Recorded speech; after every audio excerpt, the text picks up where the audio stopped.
I need something to drink. So anyway, we're back. I'm parched. We're back because we need to tell you a story. That's right. I'll tell you a bedtime story. What do you want? It was You want one of those? no. You want a Diet Pepsi? Yeah, you got a soda in there? We Diet Pepsi. Okay, yeah, that's good.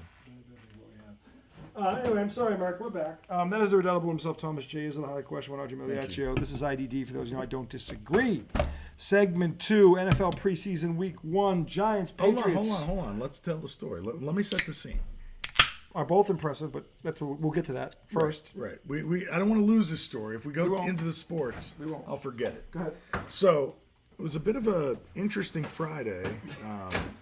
At about 5:58, I believe it was, 2 minutes before he's supposed to get off, I got a call, and it was from RJ Mig. My phone rang, and I mean, he just comes on the line shooting from the hip, and we were talking Tatum, sports, work, and I was like, wow, he's ready to go.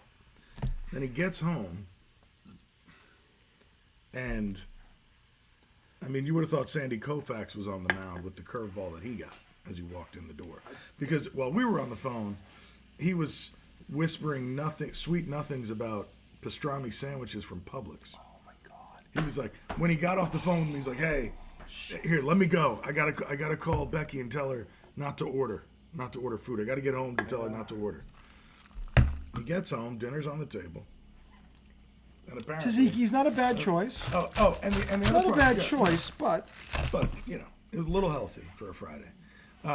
Little healthy for a Friday. You knock that shit up on there. Come on a Tuesday. shit outta here. On Tuesday, Tatsuki's. I mean, it's an A+. Yeah. On Friday, B- at best. But the order food still. It's good. I didn't order it though. I know. Because you were whispering sweet nothings to the pastrami sandwiches. I had plans. Right. I had plans for that pastrami sandwich. So you get home. I was gonna say That curveball is thrown at you like Sandy Koufax. That was the Clayton first Kershaw. one. That was the first one. That was a big one. Then, But hang on, I forgot to add something. Oh. One big part about the call was he was calling to inform me that if we recorded 3 segments tonight, the third segment would be our 500th episode / segment. Yeah. So it's a big night. It's a big night. So we made plans of big pipey by 8:30. Yeah, we were at 8:30 after I just stuffed my face with a succulent pastrami sandwich. Oh my God, all would have been right in the world. Nay. I come home, there's dinner. I literally went through the garage door and the front doorbell rang. It was fucked up. Like I didn't even take off my shoes. And the front door rang. Like I had gone into the kitchen, put my bag down, ding ding. That's good timing. I was sick. It was almost like it was planned, Tom. That's good timing. That's what I'm talking about. So That's like when you go to the bathroom at a restaurant, when you come back, your food's on the table. So, but here's the thing. Here's what this leads to. So we're after dinner, and I said, "Hey, honey, today is a historic day." And she goes, "Why?" I'm like, "Do you know what tonight is?" She goes, "No." I'm like, "Tonight is the 500th episode of IDD." You told her that? Yep. And she goes, "ADD?" I'm like, "IDD." I thought she was being sarcastic. She goes, "Yeah, you." No. And she goes, "You care more about that damn show than you do us." That was the torpedo I didn't see coming. Damn. Now, she lets that fester, and then all of a sudden goes back to her sweet little awesome wife self. Like, that didn't happen. So I go upstairs, and... What was your response? I didn't respond to it. You So ignored it. that's not true. I'm like, there are 7 nights in a week. We usually do 2 out of 7. So that's 5 that I'm here with you. So say it's all about the show. If it was 5 and 2, you'd have a point. 2 and 5, you don't. So at least that's how I am. But women don't see it that way. Okay? Men do the numbers thing. Women, it's all about the feel. Feels like you're always out there in that. Damn, man. So anyway, so get home, or rather I get upstairs, go back down. I come downstairs. Actually, I had to run to the John. So I come out of the John and I get blind. I'm coming down. I get blindsided. She goes, "Hey, I found a movie on. You want to watch this with me?" She never asked me. This doesn't happen.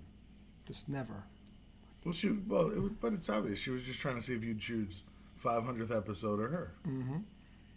So I You chose both. I chose both. See, I'm like James Kirk. See, I don't believe. I'm the guy who cheated on won the Kobayashi Maru, the test. Whether to save the ship or save the crew. That's the Kobayashi Maru. See, but here's where you fucked up. I won. No, you didn't. Kobayashi Maru. See, in this situation, if you win, that means you lost. How? Because what she really wanted was the whole night. We're not getting the whole night with my 2 kids in the She house. wanted the whole night. We're not getting it. She knows I'm not saying necessarily sex. She wanted the whole night of you. Nobody wants the whole night of me. She has your kids. I don't want the whole night of me. But anyway, we never love ourselves the way our partner loves us. That's not true in the case of. I'm just saying we should have done it tomorrow night. Then You were going to be here tomorrow night. Well, I am. It's just going to be late. Oh, I thought you would be gone all night. I know. I didn't realize.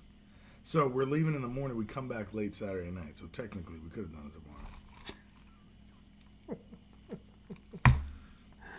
That's all right. That happens. I mean, anyway. Well, that means we could record again tomorrow. We could record again tomorrow. That's all that means to me. I mean, if we don't have a third segment tonight, we can do the 500 episode tomorrow night. Just do one long segment tomorrow night for the 500 episode. That's what we could do tomorrow night if we can't get past this one. But anyway, we had come on here thinking about recapping the first preseason games for both the G-Men and the Patriots. Now, because I have I was able to go back and forth on both games. So I got to see some of the Giants, and they were that Detroit offense. That's a legit offense, and that defense did a hell of a job given 10 days of practice. So and I know that they they weren't playing any No, but they're still running the offense. Still. I mean, look, based on these 2 teams, their backups should be better than our backups. By a wide margin. And they weren't. They weren't. So it's a good sign. It is a good sign. They were competitive, very competitive. And that's after multiple joint practices where it seems like the Giants held their own against this team. And that was against the ones. They were feisty. They were fighting the ones. Yeah. The ones were fighting the ones in the damn workouts. So to me, that tells me that this Giants team is not going to roll over. Yeah, they don't think they're not good. They think they're good. They think they're good. And they have reason to think that way. So, because if they stay healthy, 2 years ago they were a playoff team. Last year they were derailed by injuries. If they're healthy, there's every reason to think they can contend again for a playoff spot. And they might be better because now they got a home run hitter in the passing game, and they haven't had that forever. So their running backs looked good last night, which was nice. Gray. So Gray had the touchdown, right? Yeah, he had 2 touchdowns. Yeah, I saw the second one. Yeah, but he was like, I can't remember what round last year. Yeah. The other guy though, Tyrone Tracy, I think he was averaging 5 yards a carry, and he was making good decisions, like following blocks and making nice cuts. I was like, damn. I know. Barring injury, the Giants are going to surprise people. I know that. If they're healthy, they're going to make the playoffs. I know it. If they're healthy. The only thing that's going to derail them is health this year. I just think they have the right nucleus, the right mix, and I'm just telling you. Because, by the way, at some point, you got to be healthy. They've been bitten by this damn thing too many times now to count. At some point, you got to have a healthy season. So, and if they are healthy, they're going to contend. I was watching the replay of the game, and Phil Simms was on the call with Carl Banks. Oh, yeah. And I think Bob Papa, who's the normal Giants guy. Same with Carl Banks. But Phil Simms was saying that the offensive line looked together, the way it was moving. And I think they were giving credit to the new O-line coach, because they brought a new O-line coach in from the Raiders. Can't remember what his name is. I think he's an Italian guy. Yeah. And they were showing, the different replays of run plays where they were doing a good job. They showed a couple sacks they gave up that actually, it wasn't that bad. It was like Drew Lock was drifting into no man's land and getting hit by guys that they had pushed out around the side. Yeah, he didn't get rid of the ball. Right. Even throw it away. Yeah. So it was good to hear them say that. Then I was seeing videos of that tight end we drafted. I think I sent you a video of him. You did. In practice fighting with Aiden Hutchinson. And he's like 6'6", 240, this tight end. Theo Johnson, I think, from Penn State. He's a big dude. He's a tight end. Yeah. He's a legit, telling you. They're gonna like him. They are. So we'll see what happens. So that was very positive. And what I also liked about them was that they kind of, from what I saw, they kind of balanced it. It was run, pass, run, pass, run, pass, run, pass, run, pass. They kept it balanced, which I like to see. They didn't overemphasize one or the other. They want to be a balanced team, and a balanced offense is usually with a good offense. So that to me was good to see because that was kind of consistent. Every time I turned back, that's what they looked like. Did you see Gray make that cut in the open field for the touchdown? Yeah. When he broke that guy's ankles? That was nice. That was not a future real estate agent move. No. He's going to be playing this That Sunday. was a future one, as in one in the backfield. As some would say, he is going to play on Sundays for a long time.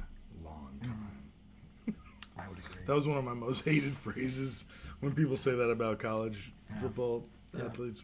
He is going to play on Sundays for a long time.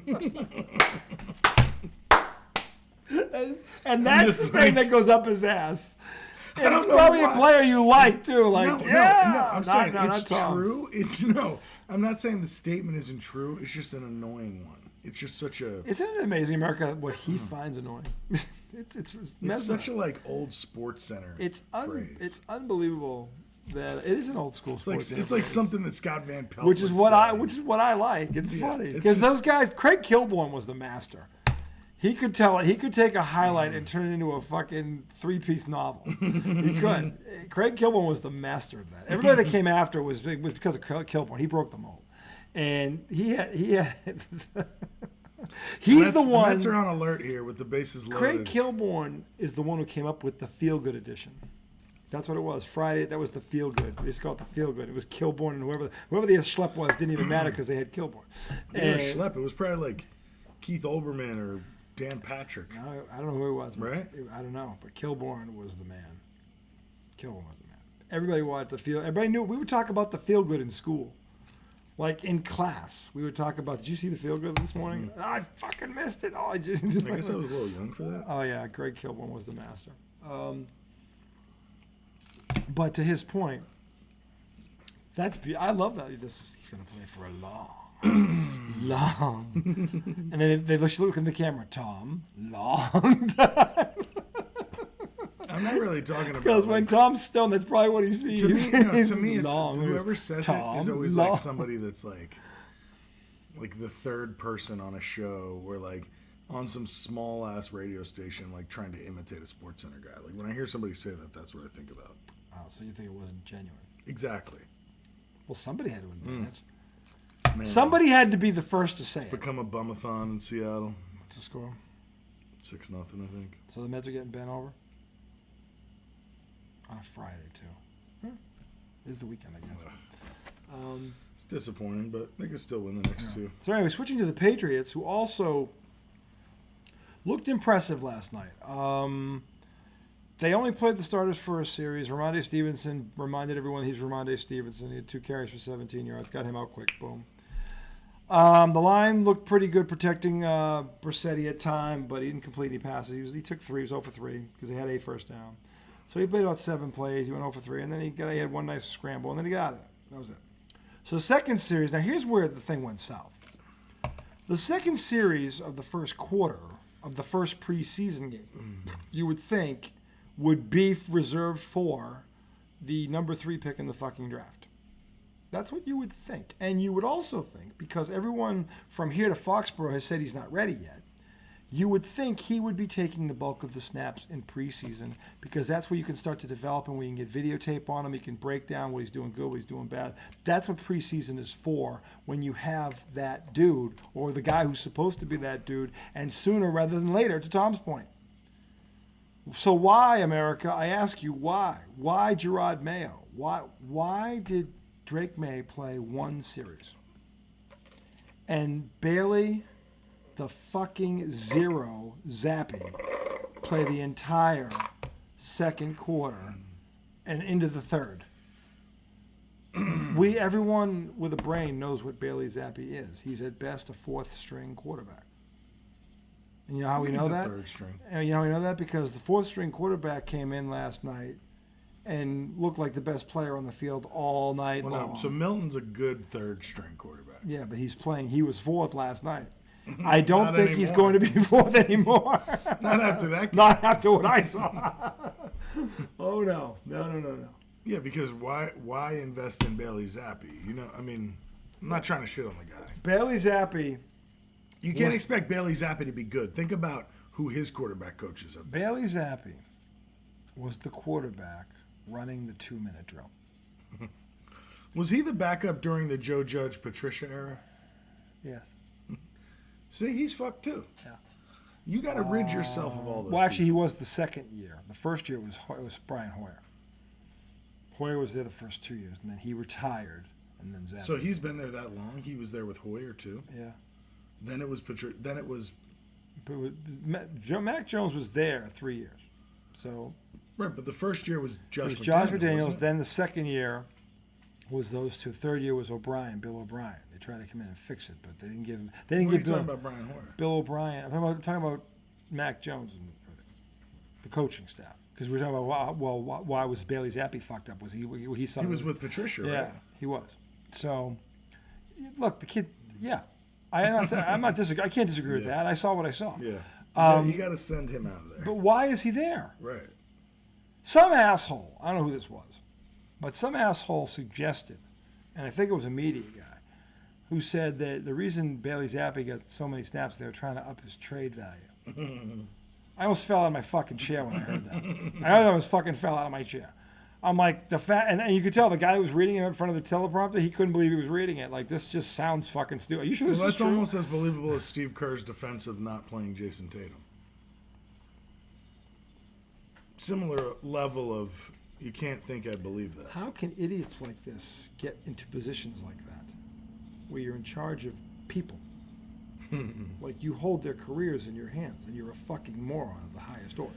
Like, how do you get that far? Because, look, there's a lot of people that can draw up the X's and O's of a basketball game and a football game. That's one thing. But to be able to go out there and reach young men and motivate them and coach them up and get them to reach their full potential, that's a whole other animal. And the two guys we're talking about don't have that in them. They just don't. So, I don't get it. But why, back to the Drake Maye thing, why on earth, Gerard Mayo, did he play one series in the first preseason game of the season? If anything, just to get reps and to get videotaped to start breaking down with the kid what he's doing well, what he needs to work on. Why would you not have him run the 2-minute drill? The 2-minute drill is the most important offensive play series in the game because it can close out a half and close out the game. Every team runs that 2-minute drill. You've got to have a quarterback that can run it. And of all the fucking people that should have been running that drill, it should have been Drake Maye because he's not ready yet. Put him in that situation. Let's go. This is the time to do it. Because you know what's going to happen when week 1 comes? Mothball. Because Brissett will be getting all the reps. What do you mean mothball? He won't come out of the closet? He'll get 10 reps every practice. He won't develop. So he'll just sit on the shelf. He'll sit on the shelf for the whole year. You've got to develop him now. If you believe, again, you drafted him 3rd. Don't make me right again. Mm-hmm. Okay? This motherfucker needs, to Tom's point, as much as I love Jacoby Brissett, Tom's right. This motherfucker needs to be starting by midseason. It would really help. Come hell or high water. And again, if Jacoby Brissett is playing great and they're winning, I'll retract that statement if they're like in playoff contention. But if they're not, if they're like 6-2, yeah, if they're 6-2, don't fucking touch it. Leave it alone. No. I'm is saying, he developing? I think he can have a good year. I think they can win with him. I do. It depends on what the guys around him are, and I don't know that yet. But I think he's good enough. If those kids are any good at all, they can win. Because he won't lose the game for you. He won't. So by accounts, he's very good with the football. He doesn't put his defense in harm's way. That's the thing about him that I love, because that's what people say about him most. He's smart. Okay, so let me ask you this question. Talking about 6 games. What's the record got to be for you to either say, stay with Jacoby versus, okay, let the kid come in? 500 or better. So if they're at 500, you stay with Jacoby. If they're at 500 at midseason, they're in playoff contention. Why would you fuck with that? If you're maybe you don't fully believe it. Yeah, well, maybe. I don't know, if you're 4-4, and by the way, look at their schedule. If you're 4-4 after those 8 games, you will have. Is that the harder part of their yeah, schedule? it's brutal. I mean, they could be 0-8. They could be 0-8. They could play well and be 0-8. Kind of like last year. No, last year if they played well, they lost 8 games by less than a touchdown. They could have, Well, if they had won. That's what I'm saying. If that donkey had fucking brought in one discernible weapon, they could have fucking been a 10-win team. Yeah. But he didn't, and he had it right in his hand. And by the way, all he had to do was keep one that he already had. But he did it to fuck Mac Jones. Again, nobody would ever take the binky away from the quarterback unless he was asking for the highest paid contract ever. So that's the only way they consider it. And it was No worth it. binky. Yeah, this dude, they got a guy that was on one leg that's career's probably over now for the same amount of money that it would have taken to keep him. That's fucking monumentally stupid or arrogant or both. So this kid, look, if you gotta prep him to get him to this. If something goes wrong, or Maye's, I mean, what if Brissett gets hurt? That's the other thing. Okay, so what if they're 3-3? You say keep it. 2-4. 1-5, I'd say. 2-4, I wouldn't panic because the schedule gets easier second half of the season. Okay, 2-4, but then let's say by the 10th game, If they're 2-10, 2-10, then of course you pull bring it. Pull it. If they're 3-9, I say pull it. 3-9, pull it. Well, That that's point- deep. I mean, that's 12 games in. There's still 5 games left. I know, but you were saying you wanted to be starting by game 6. Well, what if they're 3-9, but Brissett's playing well and it's not his fault?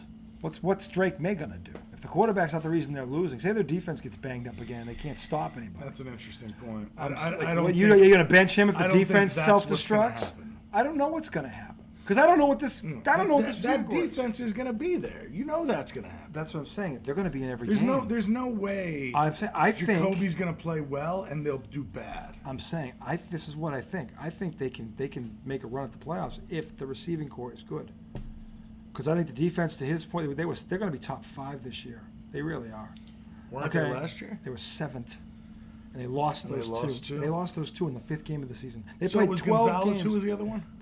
Fucking Judon, who They lost Judon? Yeah. And by the way, he had 4 sacks in 4 games when he got hurt. He was on pace for another. He had 15 sacks the year before. Man, I didn't realize it was Judon. Judon was 3rd in the NFL in another guy. sacks 2 years ago. Who was the other guy? Uche? What's it? Uche. Uche? Yeah. He lays motherfuckers down Yeah, too. he's back too. Like I'm telling you, their defense is elite. If this offense doesn't lose the game, it can put up. could win. I said the magic number is 21. If that offense can put up 21 points a game, the Pats can make the playoffs. That's all they got to do. 21 points. And I think I'm thinking 18's the cap on them. You were saying it's less than that. last year they scored 14 points a game. That's it. And they lost. Think about it. They lost 8 games by less than a touchdown. Crazy. That's crazy. Think about that. So, Is their offense that much better this year? Patricia and Judge are yes. Addition by subtraction. They're gone. Who's gone? Well, the other They were gone last year. Belichick's gone. That's what I meant to say. Belichick is gone. He's not a. Belichick doesn't give a shit about his offense. Who was the OC last year? Oh, Bill O'Brien. Who they wouldn't let. Oh, they actually wanted O'Brien to come back I don't because like him. they were going to let. Well, but here's what we found out after the season. The reason why O'Brien struggled wasn't the personnel. Bill didn't let him hire any of his coaches. They were all. He put all the coaches in place But for did him. Bill not let him make any decisions about football either? He just let him design the offense and call the well, plays. yeah, then but he's Bill, done. but Bill decided personnel who was going to be out there. C. Pop Douglas, who that asshole benched for 6 weeks for one I'm fucking sorry, fumble. dude. I'm sorry. If I'm the defensive coordinator in a game, you can't tell me who's going in the fucking game. If I'm Bill O'Brien and I have any stones at all, But he was the head coach. I don't give a fuck. You fire me. You get fired. Bill would fire you. So what? If you are in an environment where your boss is handcuffing you, don't you say fuck it? I'm going to go out the way. Well, it doesn't look good because again, Belichick still has a huge influence around the league. You're right. He's So very you powerful. can't piss off. Look what happened to Manwini. Okay. The abyss. Okay. Belichick was found guilty on this, and Manwini, you can't find him. Like it's almost like he pulled a Don Corleone. Well, but he snitched. I know. And then he disappeared. Like, Bill went, I'll take this penalty, and all of a sudden you never see this guy again. Fucking disappeared. Fucking disappeared. Well, that's also because he failed as a coach. Yeah, but you got Belichick exiled. Maybe. Because, again, Belichick, when they took the damn cameras, all this stuff, well, they still won. But I'm saying, like, where's Bill O'Brien going now? He's the head coach at BC. The way these retreads just get jobs. Well, if you're an NFL coach and you... He blew it in the NFL. The Patriots wanted him to come back and hire his coaches.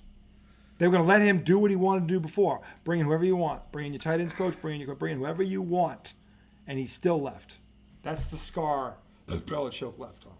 He's like, fuck it, I don't want nothing to do with this. I'm out of here. If there's one guy left from that staff, I'm leaving. On either side of the ball. And that's what he inevitably decided to do. That's really why he left? That's why he left. Because they wanted him to come back, and they were going to let him hire anybody he wanted on that staff. Yeah. Which was what his complaint was after the season. He goes, well, I don't know. I mean, maybe it would be tough to be like, fuck you, Bill Belichick, I'm putting this guy in. Yeah, this ain't the donkey from San Diego or LA. That donkey you got fired. I just feel like there's this got is to Bill Belichick. There's got to come a point in time where you snap. You know what I'm saying? Like he did. He left when he could have come back and had his way. But I'm talking about in the season. Who knows if that happened? Could have. I don't know. Or maybe he knew. Maybe O'Brien had already made up his mind that no matter what happens, I'm not coming back. Yeah, I'm just riding this way. I'm getting out of here. I'm not going to complain when the season's over. Right. Which is, as a professional, that is the smart way to do it. If you think about it. If you just quit in the middle of the season, another staff's going to be reluctant to hire you. If that's I'm not saying he should have quit. No. I'm saying he should have started going out on his own terms. You know what I'm saying? Like, if Belichick fires him before the season's over, that looks bad. Right, but he's got to fire him for cause. It's his word against Belichick's. Who do you think they're going to side with? This is what I'm talking about, the Belichick. No, but I mean, you have to do like an HR investigation. Like, that shit would all have to be above board. There would be nothing on record with their HR department that Bill Belichick in any way. That won't be there. He had total run of that place. He decided everything. And by the way, this proved it. You don't think there's any HR records in a billion-dollar organization? Do you know how much the Patriots offered? That's ridiculous. What? That you don't think there's any HR records? I didn't say there was an HR department. I'm saying they're not focusing on him. Bill Belichick runs all that. Their job is a company that big can't fire somebody willy-nilly because they don't want to get sued. Bill Belichick can fire any coach he wants. He has that kind of power on the football operations side. He controls it. If he wants to fire a coach tomorrow, he will. Right, but you have to fire people with cause. If the offense was ranked what? I think he has a cause. He can easily blame him and get rid of him. Even though I know it's not his fault. But okay, but under those circumstances, he's still got to pay him. They'll pay him for the rest of the year. They don't care. Yeah, so why should Bill... So that's my point. If I'm Bill O'Brien and you're telling me to play a whack lineup... It's all about after the third time I say, fuck it, I'm doing it my way... It's all about... You fire me? Okay, I'll take my money. Again, that just shows you're not willing to work with your boss. That makes teams reluctant to hire you in the future. If you ride it out and don't complain and be a professional, now you walk out and go. He went where he wanted to go. He had his choice. Yeah. Okay? He could have done what he wanted because why? Because he was a professional about it. Yeah. If he'd gone the other way, in principle, I agree with you. But I also know what that looks like. Yeah. Okay? That's the thing. And that's why he didn't do it. Okay? And he was smart. So he could have cut. They said, come back and do what you want. To me, it almost, it kind of, you know what it reminds me of? It reminds me of the conversation we just had about, like, Spoelstra and Tyronn Lue. It's like when you see something that's so dumb, like, at some point, don't you have to take a stand against it? As opposed to being like, I'm going to be... So, I'm not asking you to be unprofessional about it, but I'm asking you to have a backbone and realize, like, there's other people being impacted by this. Why should I just sit here and act like I have no voice? Here's the problem. And again, in principle, I agree with them 100%. They kept winning. And at the end of the day... Last year? No, they haven't lost a game in this tournament. The 2 games he set, they won them both. So whether or not we think it's right or wrong, they still won the fucking game. If they lost... No, I'm talking about the Pats. I'm talking right now about Spoelstra and why he didn't stand up to... Oh, we don't know if he stood up to Kerr about Tatum. Sorry. But... but I'm bringing that up. I don't care if they won or not. That one is not about winning and losing. That's about wrong and right. Yeah. This one, in a way, is about wrong and right, but not as much, But I think if I'm coaching guys and I'm in charge of this defense, right, I care about my defensive players. Sure. Or I don't know. I guess. Remember, he benched. I'll tell So you. hang on. No way. If this was up this to is what I was this- trying to say about What? Pop Douglas. Yeah. Like, so Yeah, I meant to O'Brien- say I care about my offensive players. Bill O'Brien's got his players, and Belichick comes in and says that kid fumbled. Sit him down for 6 weeks. No way. I'm sorry. At that point, as much as I want to be a professional and I want to show people, look, I can be a grunt. I can do the soldier's work, right? But if you're asking me to do something that's going to hurt one of my guys mentally, you know what I'm saying, in terms of their confidence for no reason at all, maybe by the third week I come to you and I say, hey, look, this is your team, right? And I respect what you do, and I respect how you make decisions about discipline, how you try to fix mistakes. We need to put Pop Douglas back in the game. How do you Right. know that didn't happen? And Bill just went. Yeah, no. I don't know. I don't know.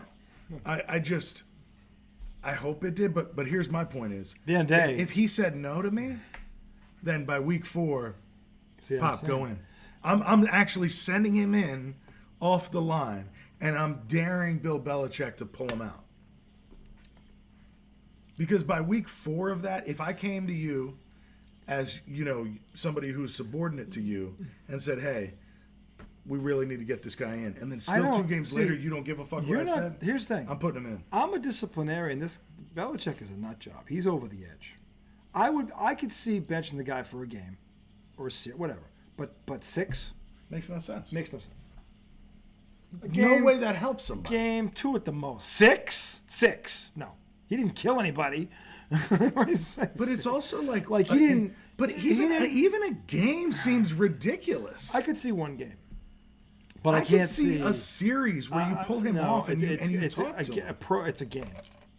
One game usually will deliver the message, the desired effect. One game for a fumble. Yeah, that's. I've never seen that in the NFL. I've seen Belichick. Yes, I've seen Belichick do that to other players too. Bethel Johnson's the first one that comes to mind. He fumbled. He didn't fucking touch the field for 8 weeks. And that team went. Now that team won the Super Bowl. That was 2004. He was the third. Maybe it does happen more than I think. No, Belichick does it. You know who else did it? Your boy Coughlin would do shit like that. Yeah. So there we go. This is all off the Parcells tree. I feel like Coughlin did it if you repeatedly did something. Coughlin also. That may be true. Look, I don't know, but I know he did it. Coughlin, I believe, was also instrumental in helping Tiki Barber stop his fumbles. Again, I'm not saying he was as radical as Bill. I'm just saying me- I know he to me, did. that's a coach when I you go know. to the guy to I help know him. for a fact Coughlin took a guy out for a game because when he was coaching at BC, he did that. He benched a guy for the next game because he fucked up. That was BC. Yeah. But that team that year beat Notre Dame, who was undefeated and just beaten Florida State. They went in there and beat Notre Dame, and after they beat Florida State, it was undefeated, #1 in the country. Dude, the other thing is And they went. I don't know. They finished who Pop- 4th in the nation. I don't that know year. who Pop Douglas is. I don't know what he's like in practice. I don't know if Yeah. shit has happened. So there is a lot of this. I'm making assumptions about Yeah, things. well, maybe Pop Douglas popped off and said something. Exactly. We don't know. Who knows? I don't know. Maybe he was a prick in the clubhouse. Yeah, I don't know. There was never any reports of that. No. So it's hard to believe that that's the But you know what, case. though? The Patriots are the one when bet tight-lipped. Nothing like that ever gets out. It never gets out. If they're the ones that look like the bad guys, they slip out what needs to get out. Yeah, but you always hear about it after the season.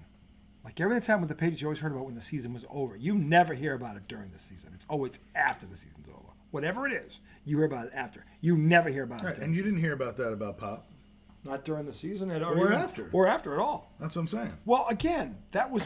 I don't know that it happened. I'm just saying that, like, to me, he went too far. Yeah. One game I get, 6 I don't. And that's all I'm saying about O'Brien is that I think at some point, I think I would have just said, you know what? Hey, Pop, you're in. Maybe you would have. Maybe you wouldn't. Yeah, I'm sure Belichick is very bullyish. You've never had a boss like that. I'm sure he's a scary person to work Yeah, for. I don't know. Working under him, Bill Belichick, I'd probably be scared. you don't even fart in the wrong direction Right. around him. Dude, I'm sure, You don't know what's going to set him off. I would be a little nervous to be a reporter in front of him. Never mind be his employee. Him and Parcells made reporters very uncomfortable. Popovich is another one. He makes you, because they you ask what they think is a dumb question, they eviscerate you.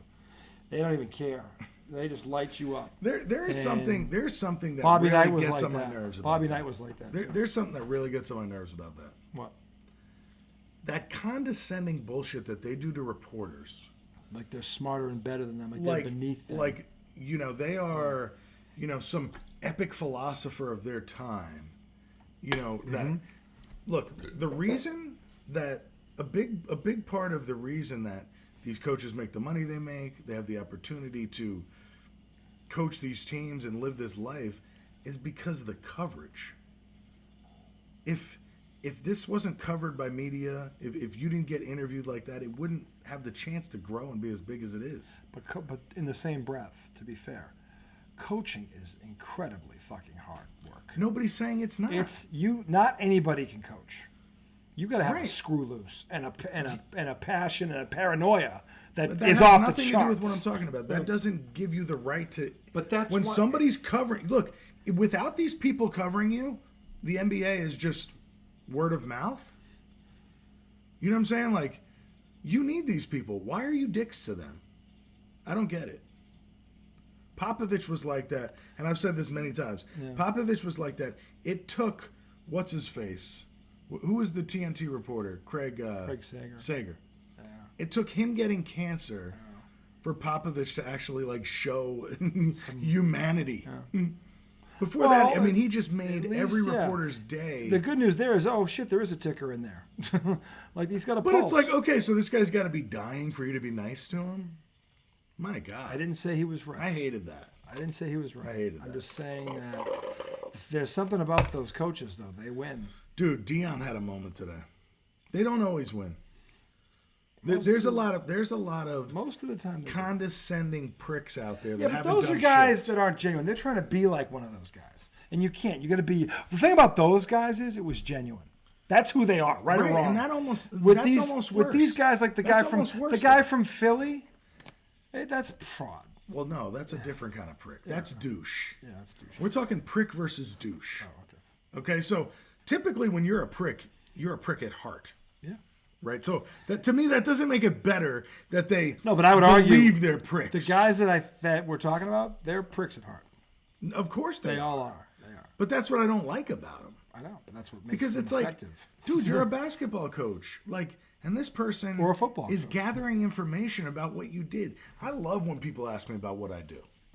Now, I haven't had them ask me in a way that questions my ability. So I have to admit that, Yeah, it's a little different. When somebody asks me, oh, what do you do? Tell me about your day. How do you do this? How do you do that? I love that. But if somebody were questioning why I did something and how I did it, maybe I'd be a prick too. I'm saying you have people that don't, and here's why they look down on them, because none of those guys are coaches.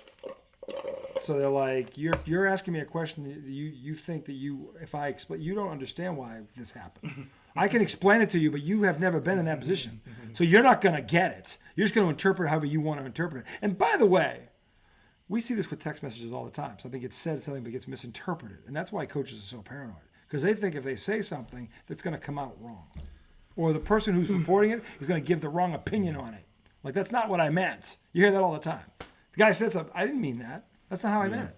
And this gets out of context. This is why coaches are so fucking paranoid. So, and part of that's true. There's something to that. I get some but of that. It doesn't give them the right to go as far as But some of these there's guys. certain guys that are just pricks on purpose, it feels like. And I felt like Popovich did that for so long. Bobby Knight. Was the ultimate asshole. Ugh. The ultimate asshole. Dude, I remember when... do you remember when he went off on Jeremy Schaap? He had a long way to go to be your father.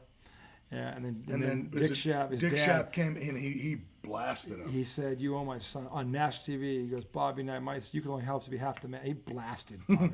He said, "You could only hope to be And half the man my son is." Ooh, is way beneath that's a you. good line. You better stick with me because he's out of your league. He blasted him. And the thing about Dick Schaap is He never did anything like that. Dick Schaap is to journalism what Mike Krzyzewski is to. He's that dude. He's on that level. Like Belichick, any Nate Greg Auerbach. That's who he is. I felt so bad for Jeremy Schaap in that moment. He just hung his head and But I'll tell you what, Dick Schaap in front of the world That was a good dad. shut Bobby Knight. That was a good That is dad the one moment. time I never Bobby saw. Knight didn't say he didn't shit. say shit. He didn't He didn't respond. say a damn didn't thing say- because he knew he was wrong. Yep.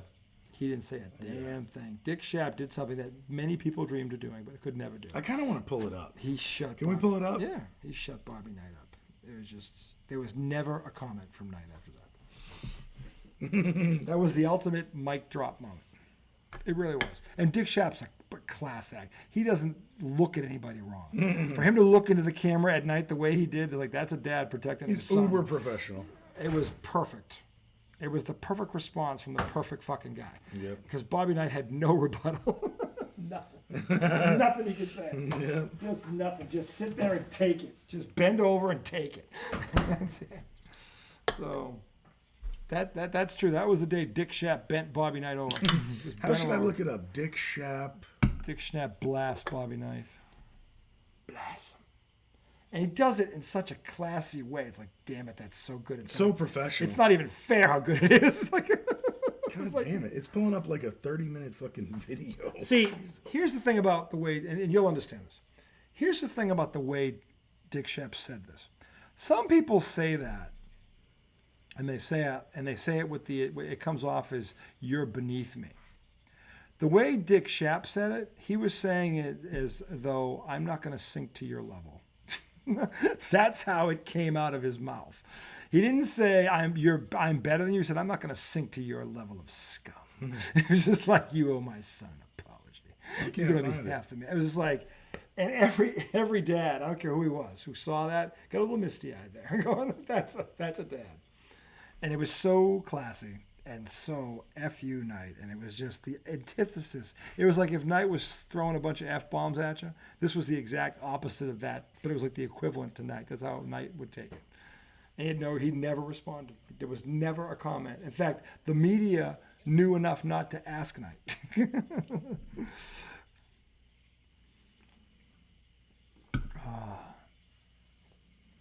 Damn it, I cannot find this piece from Dick Schaap. Are you finding where Knight criticized the son? I think so, yeah. But I hate that part. I hate that. it's tough to watch. It's tough to watch. Because it's so unfair. It's totally unfair. I've got a lot of Don't years put it as a on. coach. That's what I'd like to do. Well, tell me, Bob. I don't want to The hear this. athletic director's watching. So he's going to play it anyway. Because And I'm sure many are. Why should he? No, I was trying to see if it would show me similar videos because I can't find the one with Dick Schaap. even though you typed in Dick Schaap? Yeah, I typed in Dick Schaap tells off Bobby Knight. I typed in Dick Schaap blasts Bobby Knight. and Nothing came up. Nothing's coming up, yeah. That's weird. That's weird. But anyway, both men are dead now, which sucks. Once a bully, always a bully. True. Yeah, that was Bobby Knight's downfall. He was a bully. X's and O's wise, he's as good a coach as you'll ever see. But as a man, total asshole. Total Sucks that he bullied his players. Yeah, he didn't have to.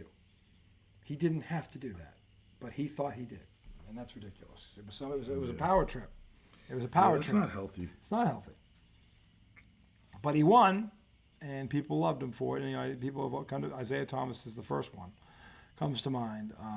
But there are others, Quinn Buckner, who played with the Celtics and Bird and stuff like that. Bobby Knight does admit when it comes to Bird, he made a mistake.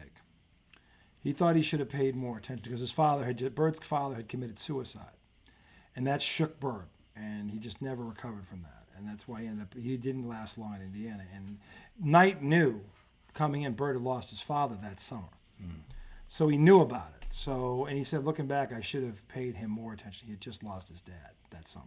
And I didn't put two and two together, and I should have. He's like, looking back, I should have. He did admit that.